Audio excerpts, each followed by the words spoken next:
As artificial intelligence reshapes the educational landscape, how can institutions integrate those technologies ethically and effectively?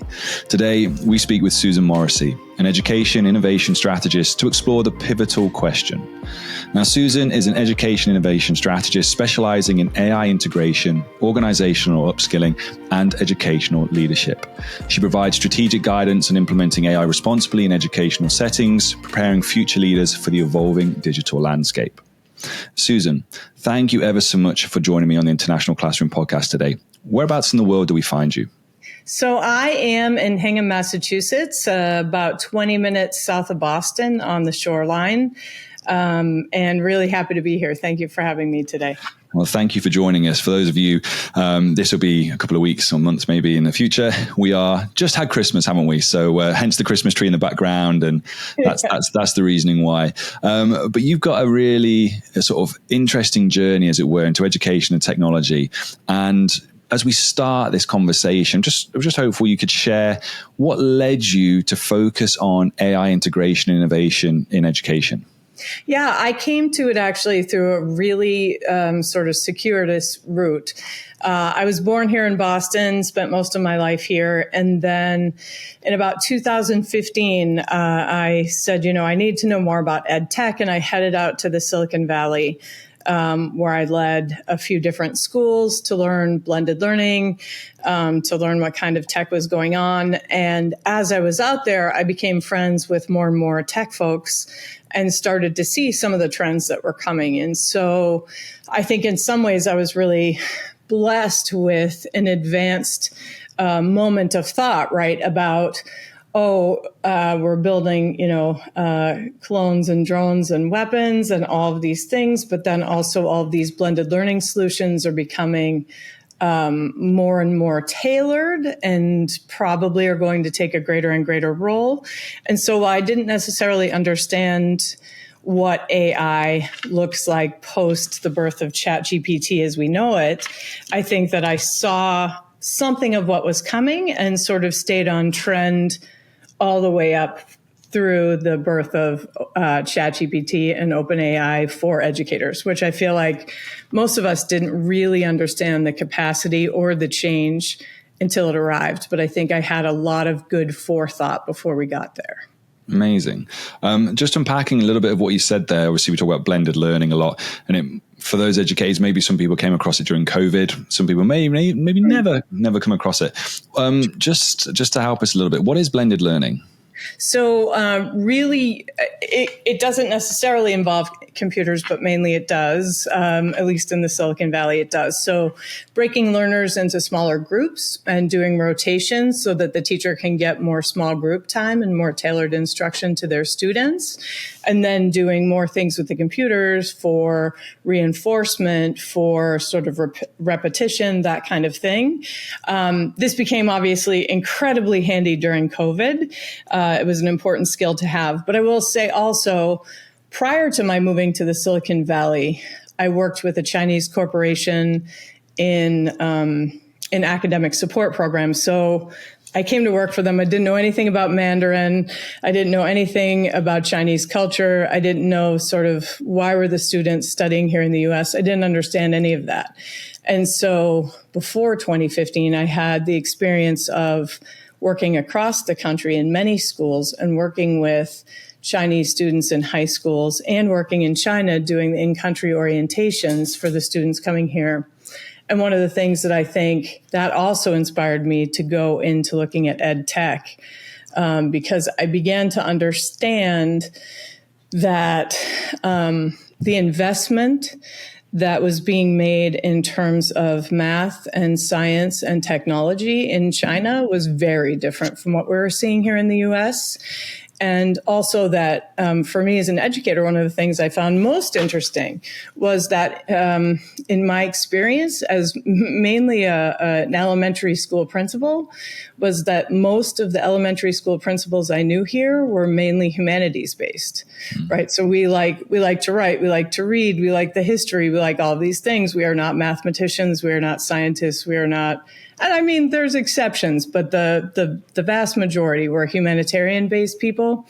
But when I went to China and I started working with the students who are coming here, I started to realize in order for America to be competitive, we were going to have to increase our efforts. It was before I think we had the STEM, STEAM, STREAM notion, but I think I understood that in order for us to get to the same level as some countries that had many more people than us, we were going to have to do a lot more on this field. And so going to Silicon Valley was part of that, was to gain traction in terms of blended learning and ed tech, but also to figure out how do we infuse the kind of math and science that's needed and tech to be able to be competitive in this world. Just obviously from where we are in the world right now, what's been going on in the last few days, and hopefully we obviously mentioned China there. Have you seen the news then, obviously, about DeepSeek that's recently been launched last couple of days? So obviously this is Chinese startup, and supposedly it's been able to outperform, was it ChatGPT and Meta? What do you take on that? Obviously having been in China, been interested in EdTech and been in Silicon Valley, now China are coming to the forefront. And obviously you've talked about that. You've had that experience of being there. Like the vast power, the vast country, the vast number. Do you think this is going to be a good thing for EdTech, a good thing for AI, with them now throwing their hat into the ring with DeepSeek? I think that we need to bring American educators on board as to, I think we have to, in the United States, in my opinion, I think we need to really reorganize what's the priority here, because we're seeing an enormous amount of student disengagement, especially after COVID, and we're seeing a lot of teacher issues, right, where people are like wanting to jump out of the profession because there's so many people who are angry and kind of, it's not an easy job. It's not a well-paid job. And people are looking at test scores saying, what is this? But I also think it's like an effect of like students also saying there's a terrible disconnect between what we see we're going to need in the world and what you're teaching. And so when I think about what China's doing, and I'm not saying that they're doing it all right either, like I think there's something really unique kind of about American ingenuity and sort of our the way that we think about things. And I think we can be competitive, but based on the number and based on where we are, we must develop more engineers who are capable of this. And I also think we must develop more a diverse cadre of engineers as well, right? So if we're looking at, when I lived in the Silicon Valley, we were looking at mainly sort of white CEOs, and then we were looking at Chinese and Indian, and I don't mean Chinese and Indian American, I mean mainly folks coming over from these other countries to run our programs for the most advanced tech. And I'm saying, why can't Americans develop students with the qualifications and with the chops to sit at those tables? And I think if we want to see our values and our good reflected in the things that we're doing, we must have good seats at those tables. And I'm not excluding anyone from the seats, but I am saying I want a place where my American student next door has the capacity, if driven, to get there and to be a voice and to create technology that will sort of empower us, but also reflect our cultural values, which I can assure you that the Chinese values are quite different from ours. And so the thought that they may be advancing so far ahead of the United States makes me really concerned, because I think the values between the U.S. and China are very different.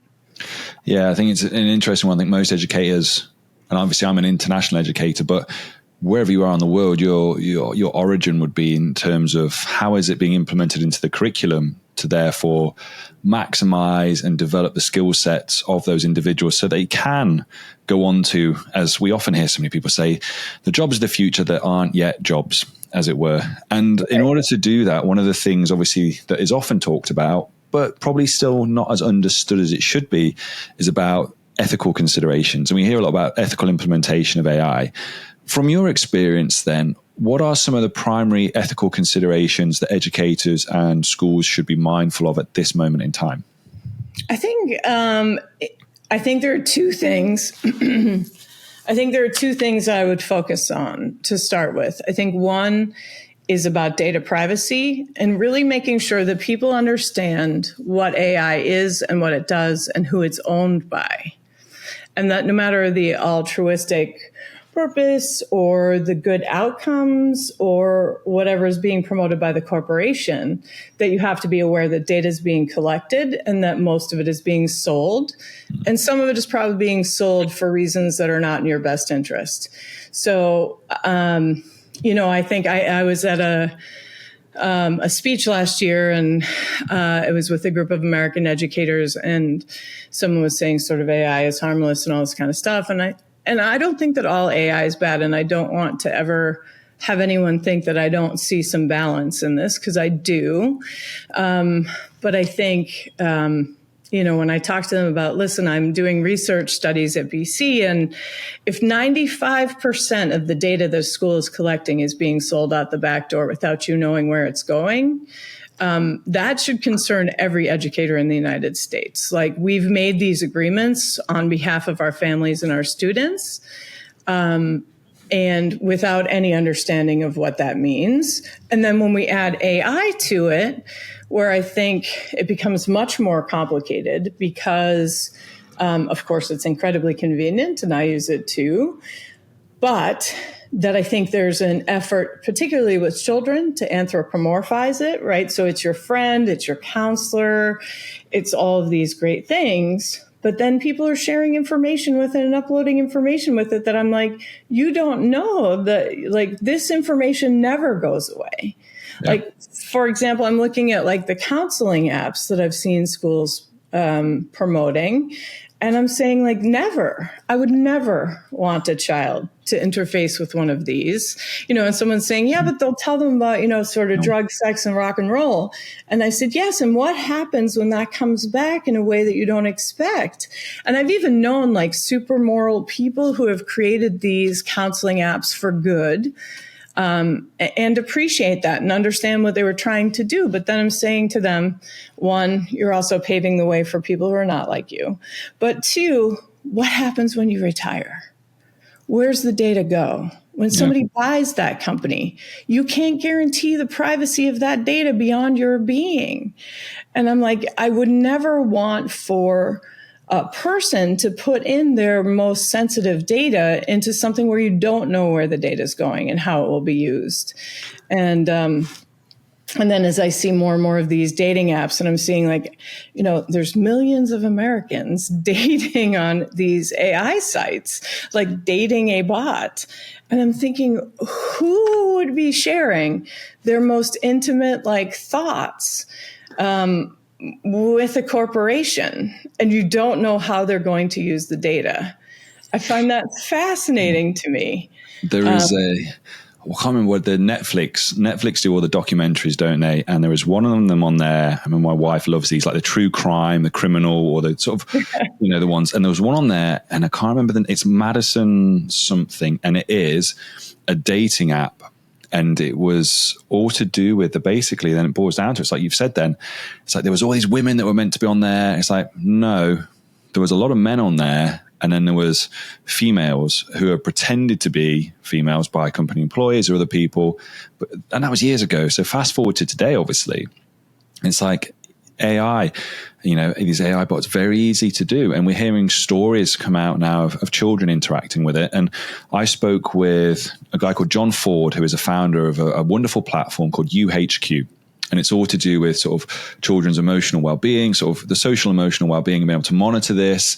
And it's a fantastic platform. And we had the conversation about AI, and he openly said, we've had these discussions and we've thought about it in terms of, maybe it could make things more effective and efficient. He said, but we'll never do it. We will never, ever have a front-facing AI, because it removes the human connection and the key thing for it. And he honestly said, maybe we'll have something like an agent on it to help with the data and making sense of the data, because it's all stored and safeguarded there, and it gives then information to the tutor so that they can interact and they can then deal with this in a human level. But he said never in a front-facing one. And that for me kind of really stood out, when everyone who knows social and emotional well-being goes, no, never ever going to have that. I mean, But I also think that, at least in America, I would say that the majority of educators are used to all the information being very siloed, right? So it's a foreign idea that we would have your information from Google may attach to your information from Facebook and may attach to your information from this AI platform. I just don't think that people understood how much data was being bought and sold and how those connections with AI can be made very quickly to create profiles for you that may not be beneficial to you. I mean, I recently had I received a notice from my health insurance company saying that there was this enormous data leak, right? Including not just your payment information and your whatever, but including all your diagnoses. All of these things were leaked. And I'm thinking, I mean, this is going to go to the highest bidder on the insurance market, right? Like, I mean, this is, or maybe all the insurers, right?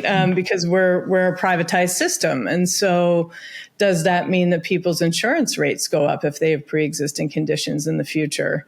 I don't know. But I think with artificial intelligence, being able to connect data and make patterns so clear so fast, this is where I feel like now suddenly this data thing is very different. But even on, I recently was online, and I have a person that I follow. She's a cognitive liberty person, and I follow her sort of religiously because she seems way ahead of the curve on this.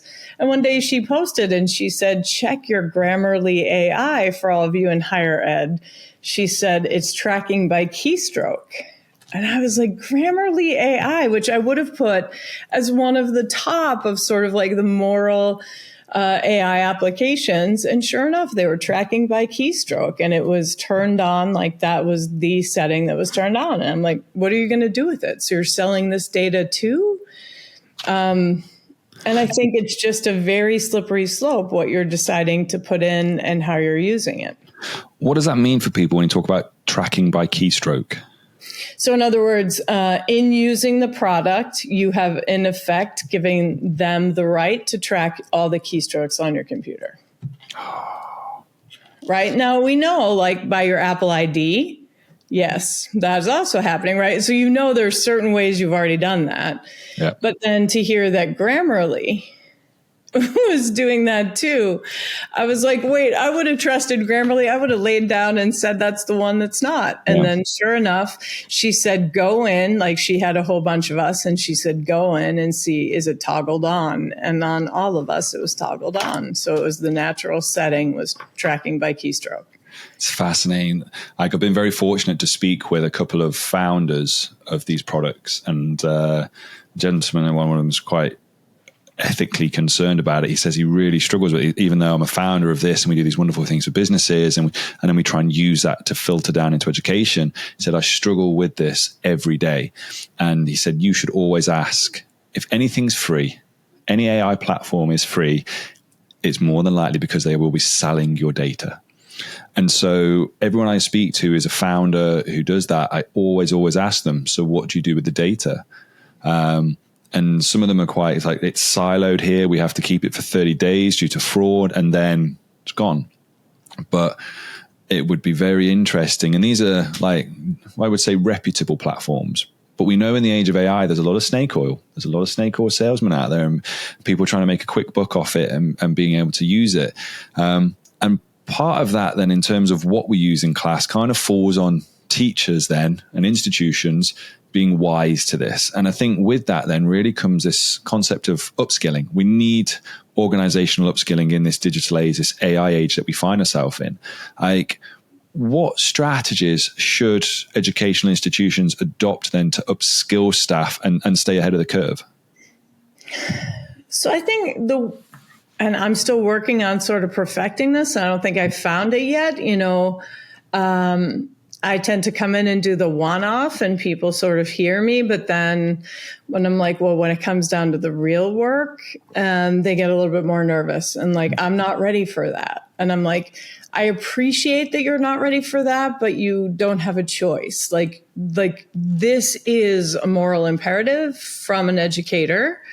And also, I'm really trying to inspire people. Like, there are going to be lawsuits, so many lawsuits in the U.S.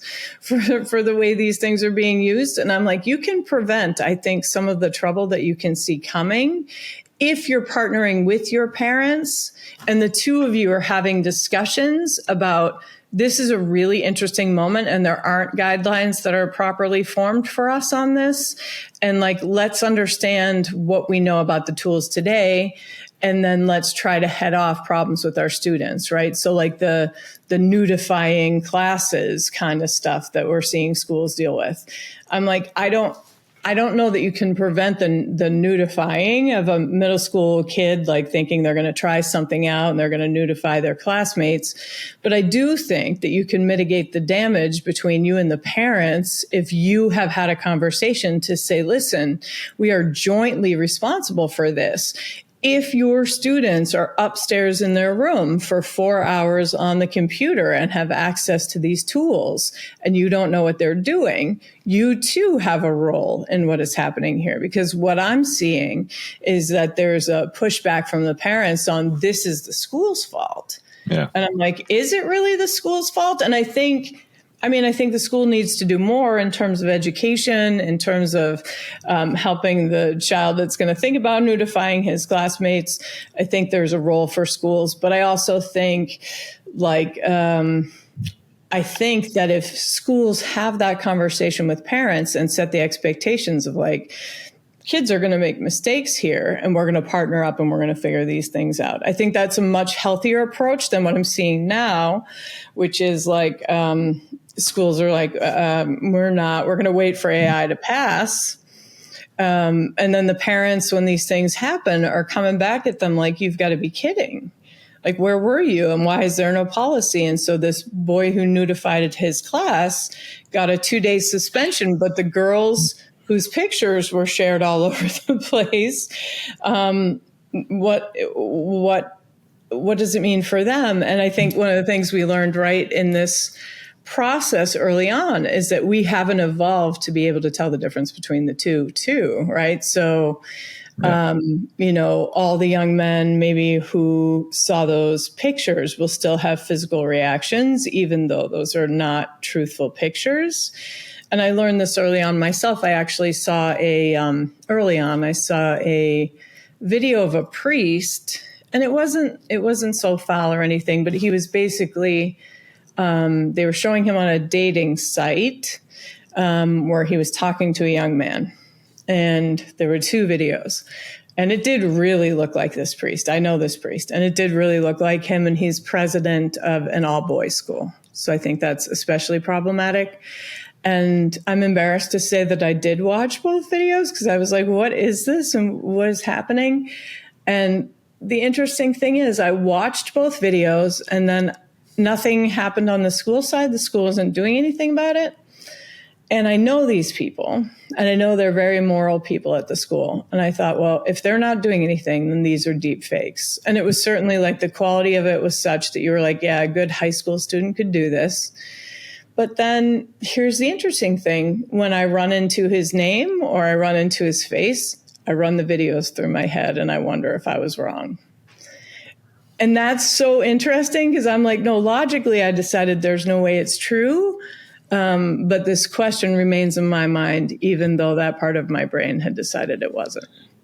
It's an interesting one. Like I say to my students in school about authenticity, and I worry about my own kids coming through this, in that they are now in a world where the authenticity of their work will always be questioned. Mm-hmm. And even for us as teachers, as an educator who uses AI a lot, I imagine most of the things I do, write, construct, wherever it may be, are always questioned about, well, is that you writing that or is AI doing that for you? And when we're only using words, when you're writing per se, it's not so bad. Like, okay, questionable, but now that the media component's there, now someone can clone my voice. Now that they can make these realistic photos, almost Sora talking about videos, the ability to do photos, the authenticity and being able to tell the difference is scary. And what you've mentioned there is there's a couple of things to unpack. But one of them is like, do we need to have some sort of label or stamp or something that goes onto AI generated content to help us? And secondly, is really going back to the school side of policies, is do we think that schools actually don't know how to write an AI policy that's fit for purpose? I don't think they can keep up.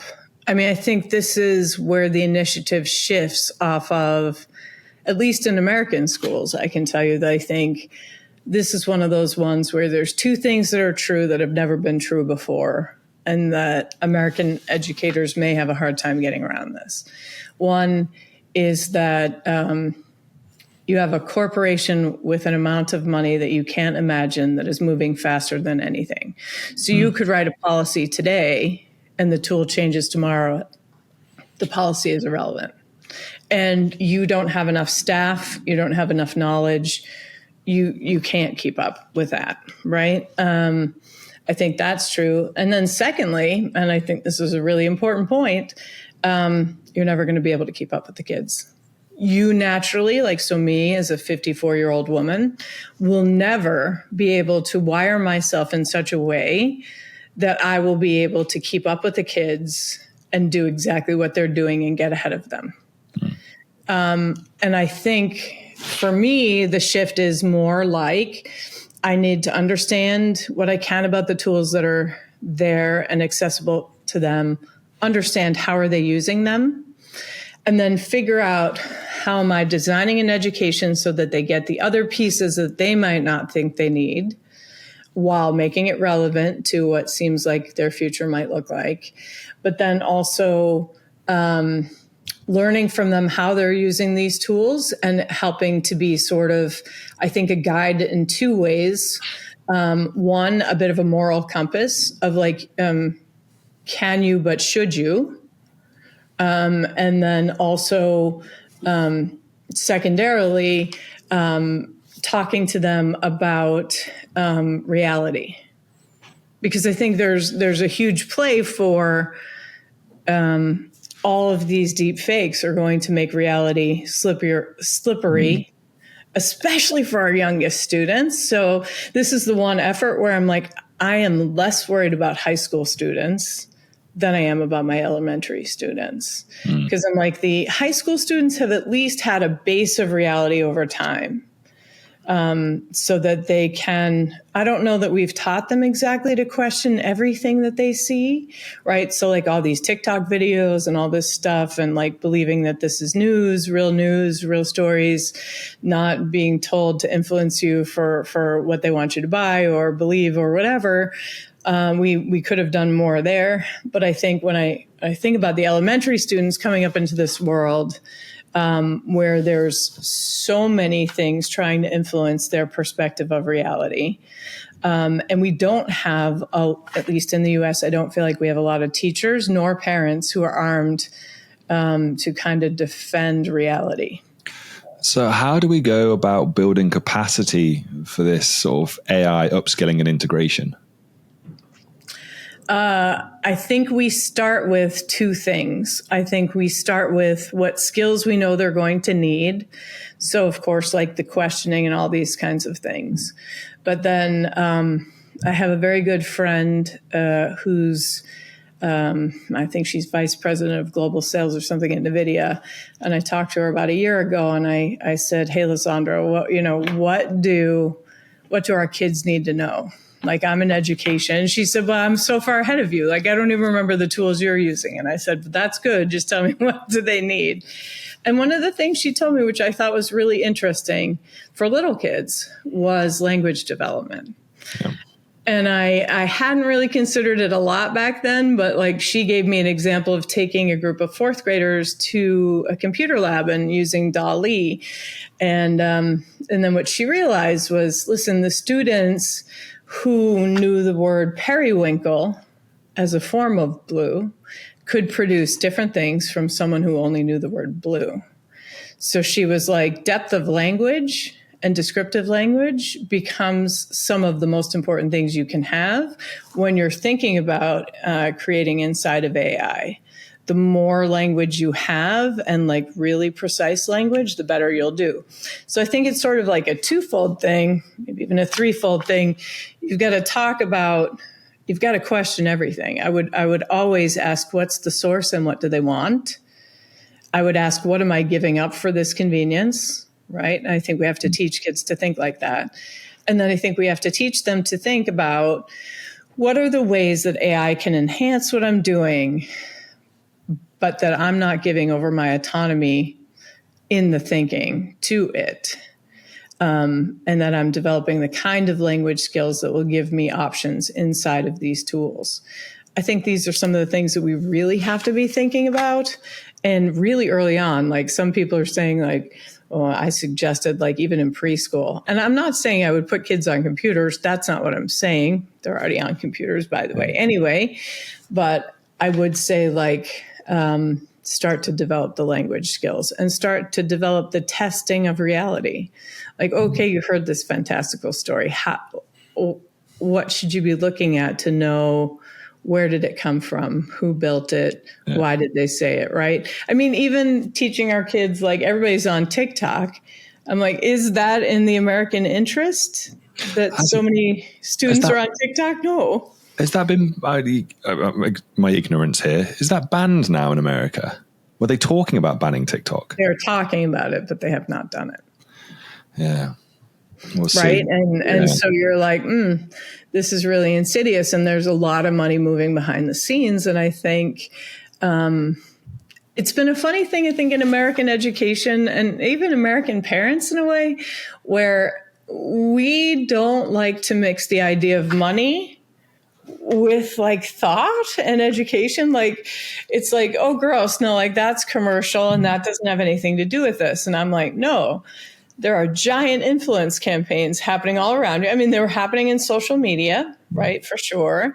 But now they've come in around you, because you're not doing so much TikTok. They're coming in around you from someone who you know would like your people not to do as well. Yeah. And we're going to just let it because the kids love it and because there's a lot of money moving behind the scenes.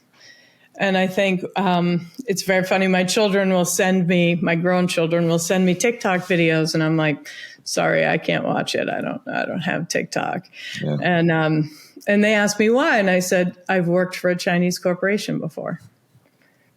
I understand, So in 2015, when I worked there, was very successful. I actually built a $3.1 million department in 18 months. Was very successful, loved it. But then as I began to understand the politics and the senior director started talking openly about the war, I was like, I have to get out of here. Even though I loved the job, I loved everything about it. But they were talking openly and said, did you think we would let America be number one forever? And I was like, oh.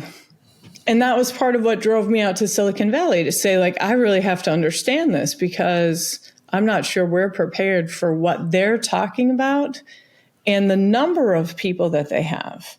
I'm not sure we're prepared for what it is they're talking about exactly. And it was funny because when you would say that to someone in like 2015 or 2016, they would say, there is no war. Like, that's ridiculous. America's number one.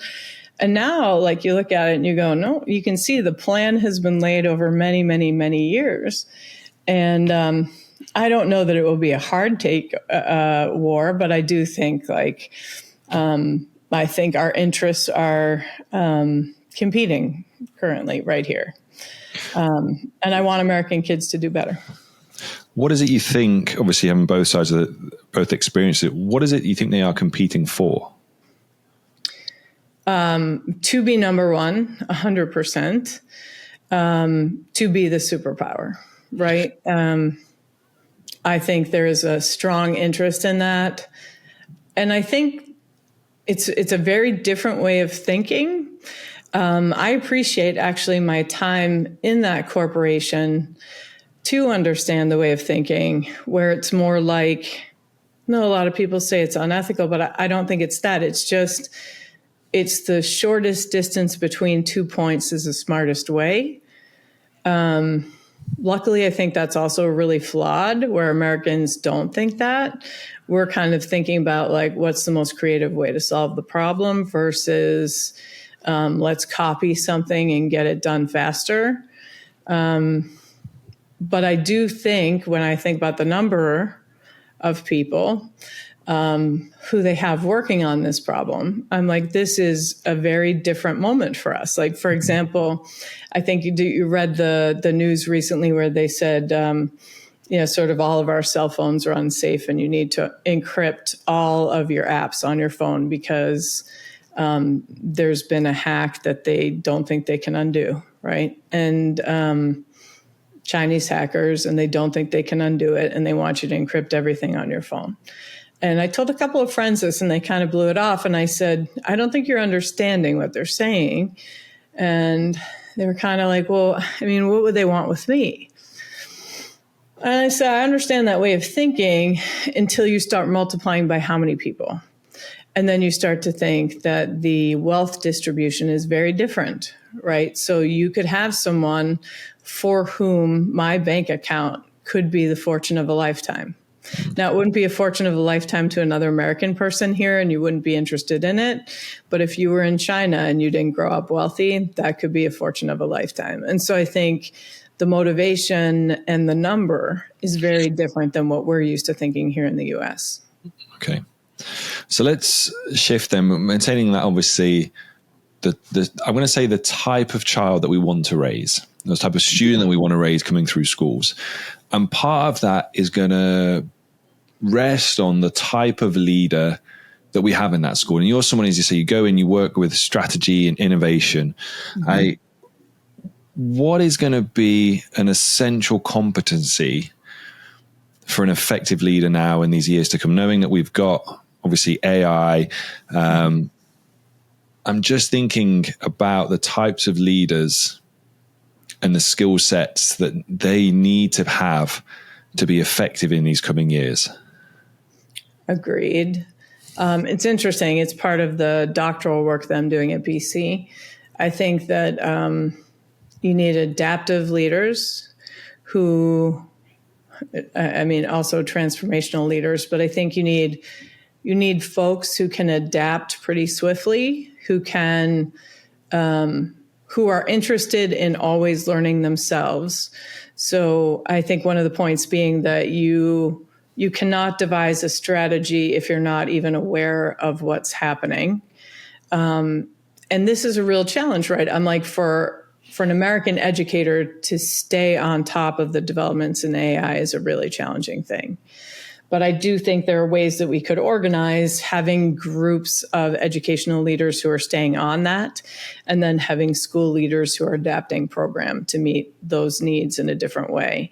I think we have to empower children, right? So especially the older children, middle and high school children, to help us understand what they see and what they understand. And then for us to have groups of experts who can then help us guide them through to the best possible practice of those things and to understand what the safety risks are. I think so much of this is unprotected. So, I was at a professional development for a district, and I'm not sure they were fully understanding. And so I asked the superintendent, can I off-road here? Can I show you a little bit of what I'm talking about? And she said, yeah.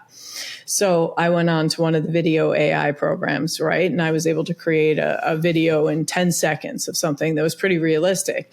And I said, but let's talk about this. So mine was of a dachshund in a field in a bathtub or something like that.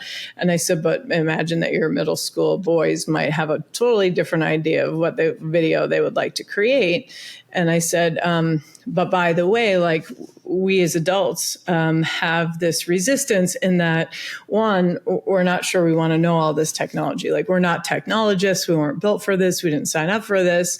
But then also, like, hey, there are some really uncomfortable conversations that come with these things, right? Of like, you can do that, but should you do that? And what are the consequences of doing that? And I think when we think about human relationships, especially, one of the things when I'm talking to American educators is like, listen, when you think about the porn industry interfacing with AI, you're about to lose the males, particularly, I think, in middle school.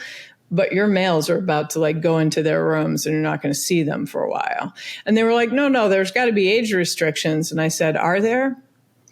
And then they were like, wait a minute, there's no age restrictions. And I said, there's no decent laws on these things. There's nothing blocking these things yet.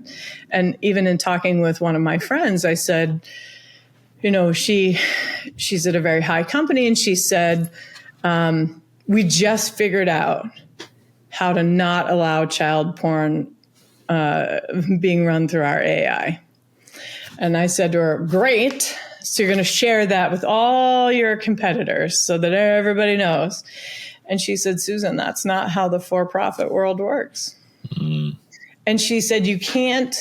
So the way they're looking at it, because it's each individual corporation, she said, there's no way for us to be feeding the things that we're learning to our competitors and then staying on top. Like it doesn't work like that in this world. And so I also want educators to understand this too, is that all of the safety protections that you believe should be there are not. And in fact, they don't even know to build against it until they have the problem. No. It's, I find it interesting just thinking about, obviously, when you go, well, ChatGPT is 18, Google Notebook LM should be 16 to 18. Mm-hmm. And yet you can have a Google account. So my daughter is 11. She has a Google account because we are at G Suite. We use Google at school. So she has a Google account. Mm-hmm. I'm just thinking, not that I want her to try it, but the thought goes through my head. It's like, well, if she just enters her Google account that she has into ChatGPT, would it allow her to then have a ChatGPT account?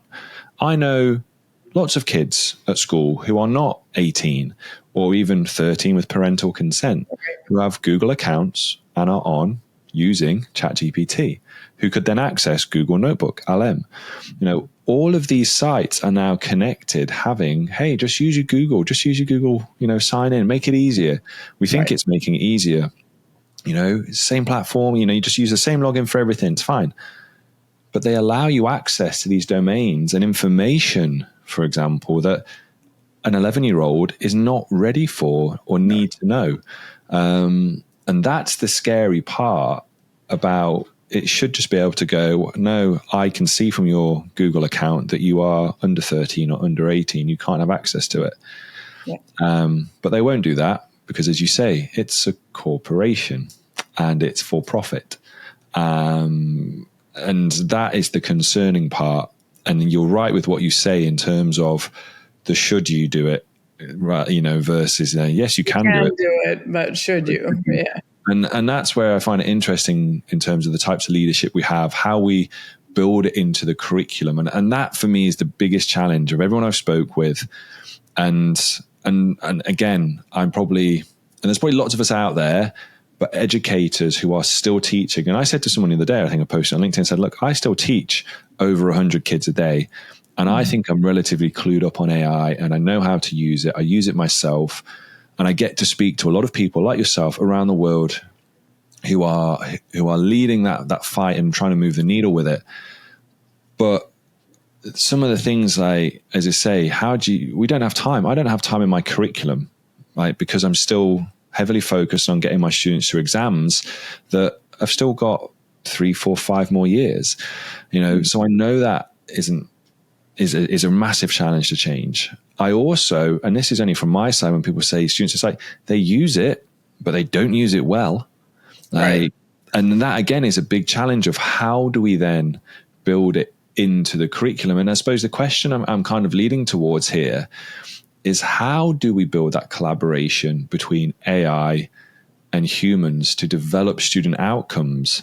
And I'm just interested in your take because I'm thinking about it going, I know I don't have an answer for it myself. But from your side, especially in the US, how do you think we can tackle this to make it so that there is that development and there is that collaboration between AI and human for student success? I think you have to empower the students. I think you have to let the students have a much greater voice in what they want to do and how they want to do it. And then you have to be the voice of reason for, I understand what you want to do, and then designing things that will achieve what it is they want. Like, this is a moment where I think the teaching goes both ways in a different way. The students really have to teach their teachers, right? It's the only way for us to keep up. There's no other way, I don't think. The corporations will never teach the teachers. The corporations will teach the teachers the parts they want the teachers to know about, but the students will teach the teachers about the whole thing. And then I think bringing the dialogue between students and teachers into perspective about, wow, that's amazing that it does that, right? Amazing. But then, like, let's talk about these other effects, right?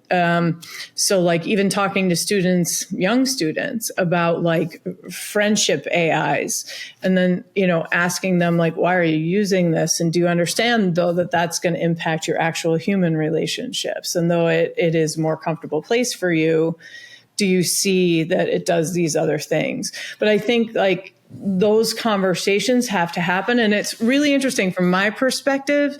I mean, I'll be on a plane. I was on the plane with someone recently, a young guy, I don't know, 17, something bright enough. I was doing my homework for my doctorate and he was doing his homework.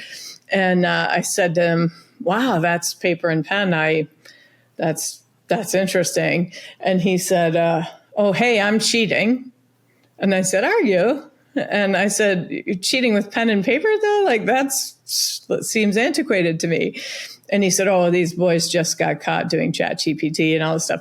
And it was very interesting. And I said, well, do tell me, like, how would you normally have done it? And he said, well, like these boys, for example, they were in an English school, but the kids had written their papers in French on ChatGPT and then had interpreted them, and they thought that there'd be enough of a buffer that when they turned it in, it wouldn't be clear.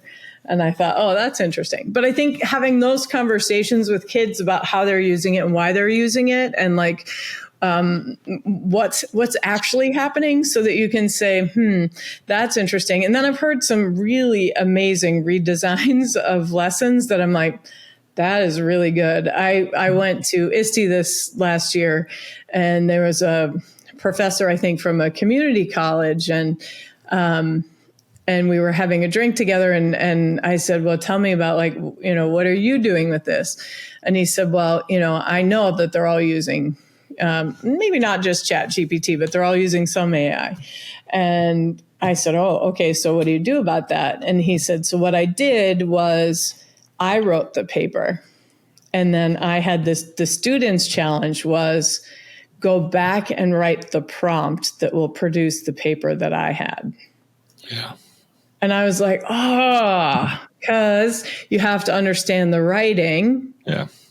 You know what I mean? I was like, I think it would take more time, right, actually, to do it the way that he was suggesting. But I was like, there are ways that we can, and I think the students would prefer that assignment, actually. Yeah, right? Definitely. Like, there's some great stuff out there. We talk a lot, obviously you mentioned it earlier about language, oracy, being one.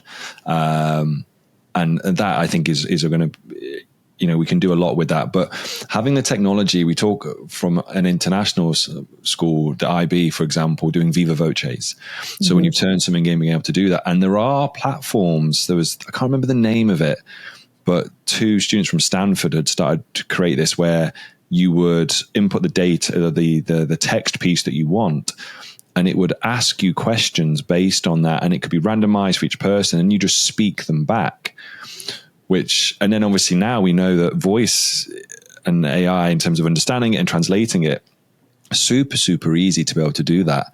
But those types of things, like you say, it's reliant on teachers upskilling themselves to be more creative with the lessons they are designing. Because as we know, and as you've said, it's like, if you give them a crappy piece of homework or an assignment that they're like, well, I'm not going to waste my time on this. 5 minutes, I can Why should I bother?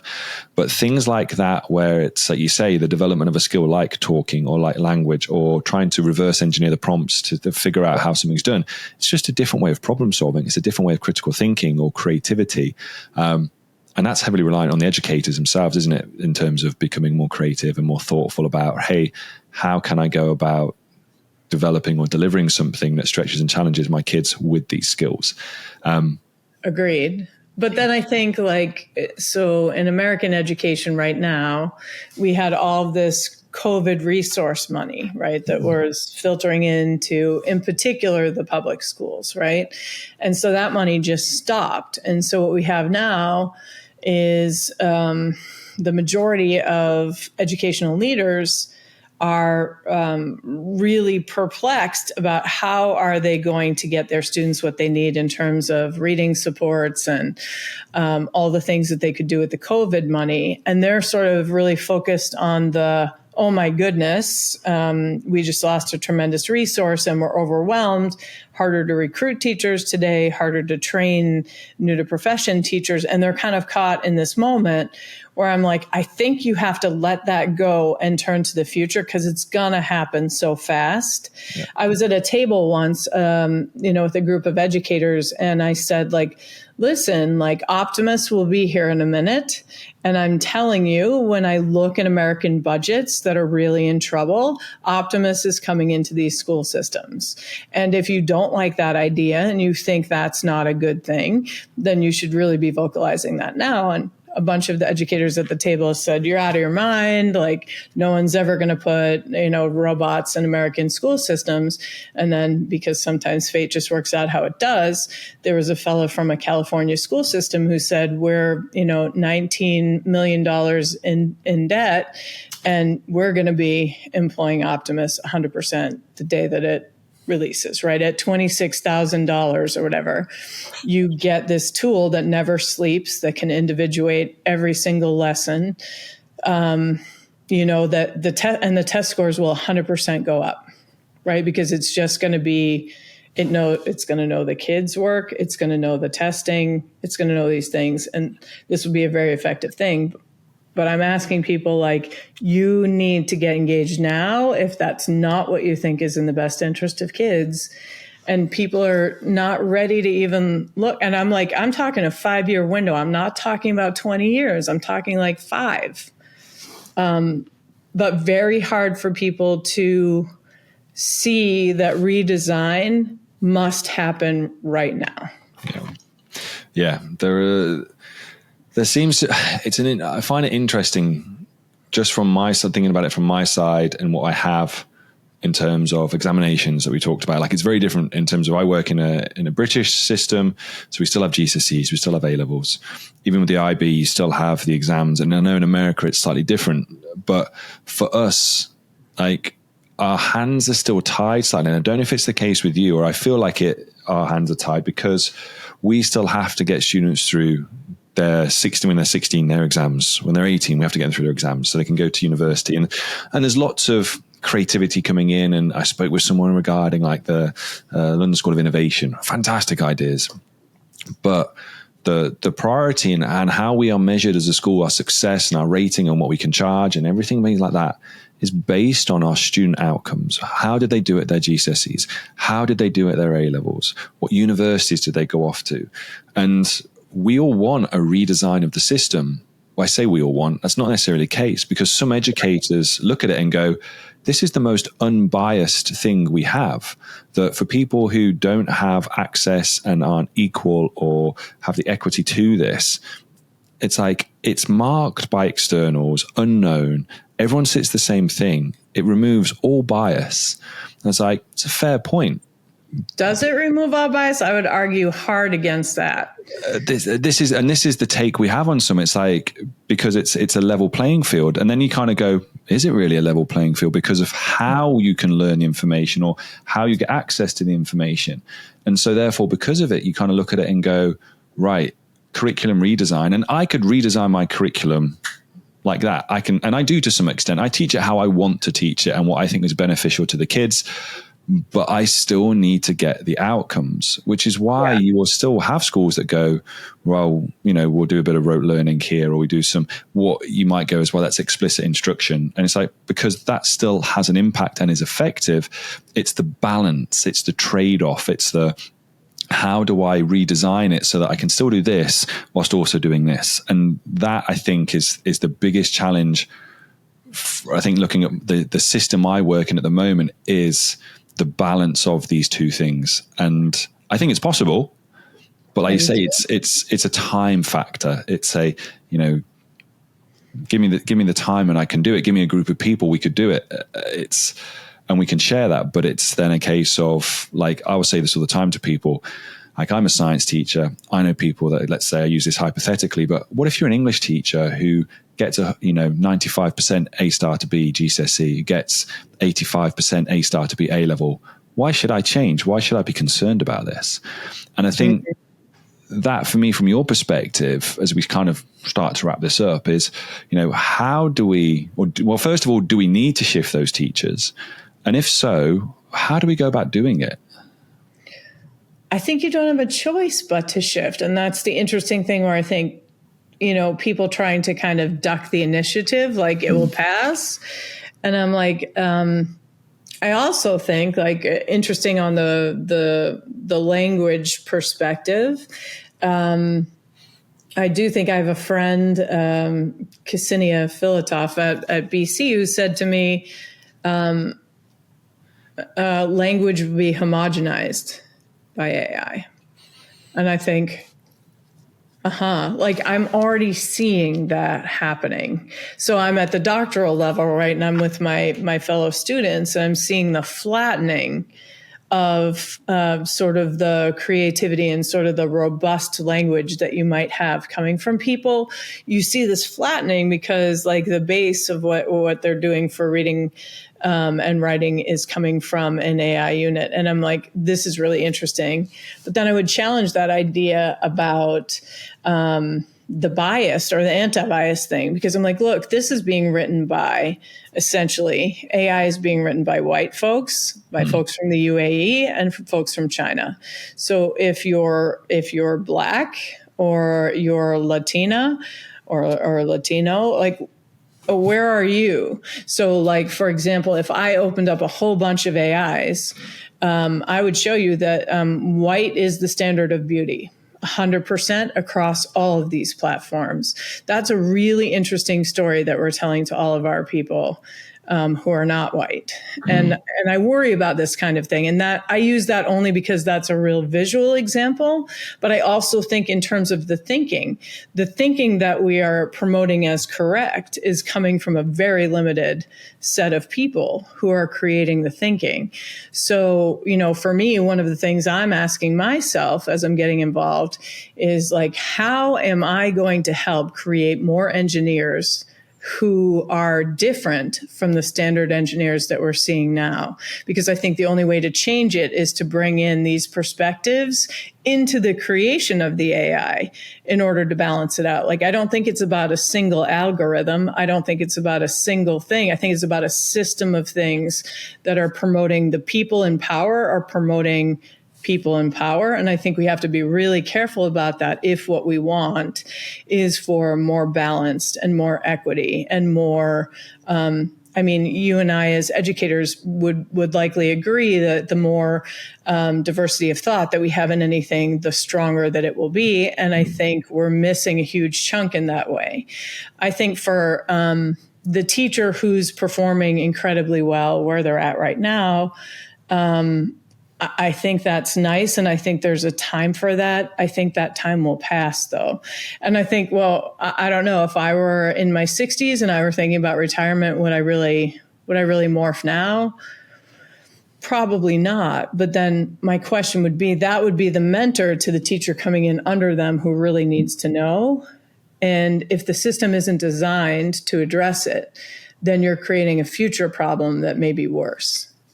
Yeah. And I think the mentor part you've got there, I think, is really, really strong, because however far we go with the technology from an educator's perspective, you still need to know about pedagogy, andragogy, heutagogy. and to be an effective leader. Because what if, and I always like this, just imagine there's a power cut, then what are you going to do? Internet's down. We can't go onto my AI. I can't get onto this. It's like, well, there's a pen, there's a whiteboard, go teach. There's a textbook, go teach. Right. And it's like, you still need those skills, the same as like the kid on the plane you saw. You still need to know how to write with pen and paper. I think those types of skills cannot be lost in this. And that for me is kind of the clear message moving through is it's, as we go back to, it's a blend. You need... Yes. And yeah. Also for sensory things, right? So in particular, as I think about younger students, I'm thinking like, what are we doing for fine motor skills? What are we doing for gross motor skills? What are we doing for sunshine and movement and all of these other things? We can't lose sight of those sensory needs for their physical bodies in order to maintain the thinking as well. And so I think we need many educators to kind of come in and think about, yes, you need these AI skills. And actually, it will speed your work. There's no question about that, to give you time to do the other things. But I think that balance piece that you're talking about is very, very important. And also for mental health, right? Like, the computer's not your friend, even though it will pretend it is. But you need human connection because... one of the things before we wrap up that I think is so important, when you're dealing with an AI and it's anthropomorphized or whatever, and it's chatting with you, whether it's chatting with you, you're typing, or it's chatting with you live, whatever, and it's friendly and it's everything you want it to be. Right? It's going to answer what you want, how you want it, in the way you want. And as it learns more about you, it's going to give you more and more. So it's like that, the bias that we're seeing in social media, right? Where like it's promoting the ideas that you have and just giving you more and more of that. I think AI is really similar, but I think where I worry is here we have this culture of really lonely kids. Right, is one of our biggest problems. And then we're going to be giving them tools to maybe make them feel less lonely because they're going to be connected. But those are not really real relationships. Those are relationships with corporations that understand psychology. And so the development of human-to-human connection, real connection, where someone may not agree with you. They may have a different perspective. They may not like the way you're talking to them and making those corrections. I think that paying real attention to that in the balance is also imperative. Yeah. I mean, one of the closing questions I have would be, what's your key message for those people listening and watching today? But I think we've kind of covered a lot of key things really just in this last 5 minutes. But is there anything like you can think back on and you go, you know what, if there's one key thing, if there's that one golden nugget that someone takes away from having listened to this or watched this, like, what would you want that to be? For educators, I think the most important thing that they can do is understand their kids are already in the water, right? Whether they can swim or not, they're in the water. And many educators are watching from the beach, right? And hoping that like it all works out well. I'm like, you have got to get in the water. It almost doesn't matter how you get in the water. I need you to get in the water so that you can start to understand and help the kids before they drown. And that's a very dark perspective, but I do think like the world they're entering into is so complex that just having people with experience who love them, who are out with them, that teachers, because they care so much, will redesign, will solve problems, will be in it with the kids, I think, if they would just get in the water. This will not pass over. This is not like a fad or a phase or something that will just like die down. This is not. So please get in the water because your kids already are. That is a fantastic message and a very good analogy, I think, to end it with. So, Susan, it's been a wonderful, wonderful conversation. I'm really, really appreciative of your time and your insights with that. For those interested in learning more about the work that you're doing and connecting with you, where is the best place to find you and get in touch? My LinkedIn is probably the best place. Susan E. Morrissey. on LinkedIn, and would welcome any questions, any conversations. I love to learn too, so I feel free to challenge me and or ask questions, and I'm always happy to provide resources if I have something that's useful. Wonderful. And again, thank you ever so much. Really, really appreciate the insight and the conversation we've had today. So yeah, thank you. Thank you once again. Thanks for the opportunity, Alex. I really appreciate it.